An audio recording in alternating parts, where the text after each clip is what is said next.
Hi guys, welcome back to my channel ABC's Corner and এটি ব্লগলৈ আপোনালোকক স্বাগতম জনাইছো। এই ব্লগটো বহুদিন আগৰ আছিল কিন্তু এডিট কৰা হোৱা নাছিল কাৰণে পোষ্ট কৰিব পৰা নাছিলো। এই ব্লগটো দুৰ্গা পূজাৰ সময়ত আৰু দুৰ্গা পূজাত আমি ডক্টৰ দেখাবলৈ ডিব্ৰুগড়লৈ গৈছিলো। ভন্টিও আহিছিল, মই আৰু মিস্টাৰ আমি তিনিওজন একেলগে গৈছিলো ডিব্ৰুগড়। এয়া হাই দেখাই দিও। আশুৰ পাপা ডিউটিৰ পৰা অহাৰ পিছতে আমি তিনিওজনে খাই বৈ দুপৰীয়া সময়ত ওলালো। যেহেতু ডিব্ৰুগড় বহুত দূৰ, ইয়াৰ পৰা 2 ঘণ্টা 2.5 ঘণ্টা লাগি যায়, সেইকাৰণে আমি অলপ সোনকালে ওলাবলৈ চেষ্টা কৰিলো যদিও দেৰি হৈ গ'ল। এয়া আমাৰ চালকাঠিনী টি ফেক্টৰী পাৰ হলো আৰু আমি এনেকৈ তিনিওজনে আশুৰ সৈতে গান শুনি শুনি এনজয় কৰি গৈ আছিলো। আজিৰ বতৰটো বহুত ফৰকাল আছিলে আৰু বহুত ধুনীয়া এটা বতৰ আছিল। অলপ গৰম আছিলে যদিও বহুত ভাল এটা পৰিৱেশ আপোনালোকে চাব পাৰে। গতিকে আমিও গোটেইকেইজনে এই পৰিৱেশৰ সৌন্দৰ্য উপভোগ কৰি কৰি ডিব্ৰুগড়লৈ ওলালো। আপোনালোকে মোৰ ভিডিঅ'বিলাক চাই কেনে লাগে জনাব। ভিডিঅ' ভাল লাগিলে লাইক কৰিব, কমেণ্ট কৰিব আৰু মোৰ চেনেলটো ছাবস্ক্ৰাইব কৰি দিব।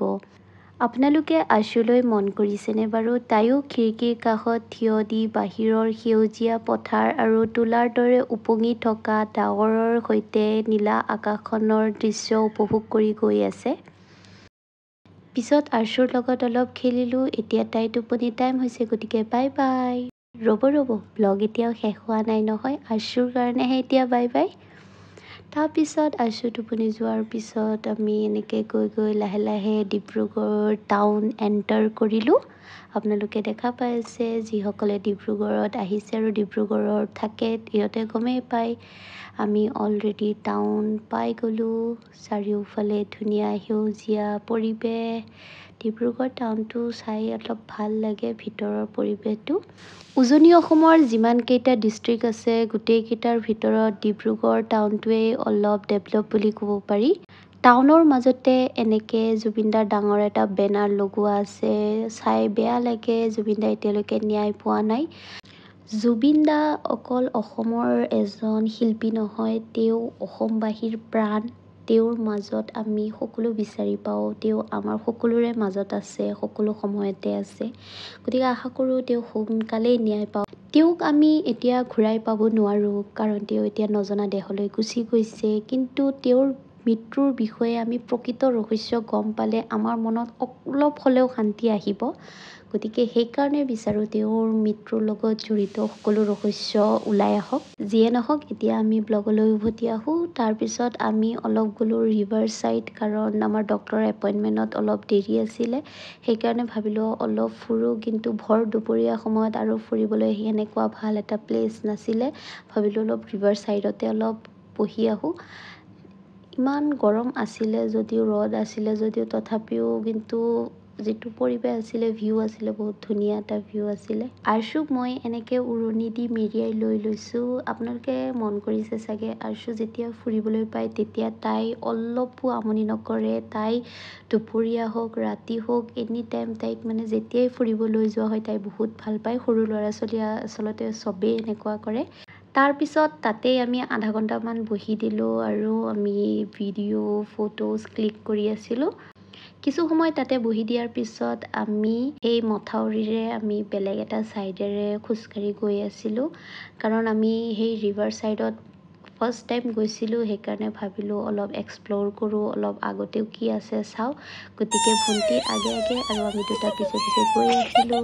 ভইচ অভাৰত যেনেকুৱাই নহওক, আচলতে মোৰ মাতটো কাণত লগা, গতিকে ইগন'ৰ ইট অৰ বেয়াৰ উইথ ইট।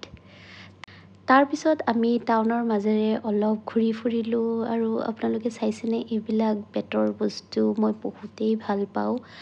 বহুতেই মানে এট্ৰেক্টিভ বস্তুবিলাক ইয়াতে থোৱা আছে। ভণ্টিয়ে আশু কোলাত লৈ দৌৰি আছে, কাৰণ বহুতেই ৰ'দ আছিলে।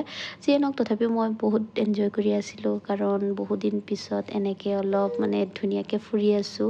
এনেইতো আশুক মই লৈ ফুৰিব লাগে, এতিয়া আশু তাইৰ মাহীৰ লগত আছে, গতিকে মই চিল আউট হৈ ফুৰি আছোঁ। জুবিনদাৰ দুখৰ সমভাগী হিচাপে এইবাৰ অসমবাসীৰ বাবে দুৰ্গা পূজাৰ উৎসাহটো আগৰ নিচিনা নাই। সেইকাৰণে ইমান ভাল ভাল মণ্ডপো এইবাৰ দেখিবলৈ পোৱা নাই। তাৰপিছত আমি গ'লোঁ ডক্তৰ দেখাব আদিত্য ছুপাৰ স্পেচিয়েলিটি হস্পিটেল। ইয়াত আহিয়ে চালোঁ এনেকৈ ডিছপ্লেত জুবিনদাৰ গান বাজি আছিলে আৰু জুবিনদাৰ ফটোবিলাক প্লে হৈ আছিলে। সঁচাকৈ ভাবিলে বহুত আচৰিত লাগে, জুবিনদা ইমান সোনকালে আমাৰ মাজৰ পৰা নাইকিয়া হৈ গ'ল। আমাৰ অসমবাসীৰ বাবে ই এক জীৱনতো পূৰণ কৰিব নোৱাৰা ক্ষতি। ভাবিলে বহুত দুখ লাগে, কিন্তু কি কৰিম, উপায় নাই। তাৰপিছত আমি হস্পিটেলৰ ভিতৰত সোমাই আহিলোঁ। আমাৰ ডক্তৰ ছেকেণ্ড ফ্ল'ৰত আছিলে, গতিকে আমি ছেকেণ্ড ফ্ল'ৰলৈ আহিলোঁ। আপোনালোকে চাইছেনে, হস্পিটেলৰ ইণ্টেৰিয়ৰটো বহুতেই ধুনীয়া আৰু বহুত চাফাও আছিলে, কোনো মানে হাই হুলস্থুল এনেকুৱা নাছিলে, মানুহো বহুত কম আছিলে যিহেতু। তাৰপিছত আমি ডক্তৰ দেখালোঁ। ডক্তৰ দেখুওৱা হৈ যোৱাৰ পিছত আমি এতিয়া যাম অলপ ফুৰিব, অলপ কিবাকিবি শ্বপিং কৰিব লগাও আছিলে, কিন্তু নাজানো আজি হ'বনে নাই, কাৰণ অলৰেডি বহুত লেট হৈ গৈছে।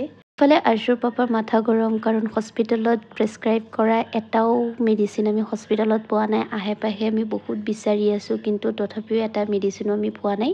এয়া চাইছেনে গাড়ী চলোৱা মানুহৰ কি হেভি দুখ, কাৰণ কোনোবাই ৰাস্তাতে চাইকেলখন তলা মাৰি থৈ গৈছে। এতিয়া আৰ্যুৰ পাপাই গাড়ীখন ওলাব নোৱাৰে, সেইকাৰণে নিজেই গৈ চাইকেলখন ছাইড কৰি থ'লে আৰু তাৰপিছত গাড়ীলৈ ওলাই আহিলোঁ। তাৰপিছত আমি গ'লোঁ কিবা খাব, আমি খালোঁ বিৰিয়ানী, তাৰপিছত অলপ ফুৰিলোঁ।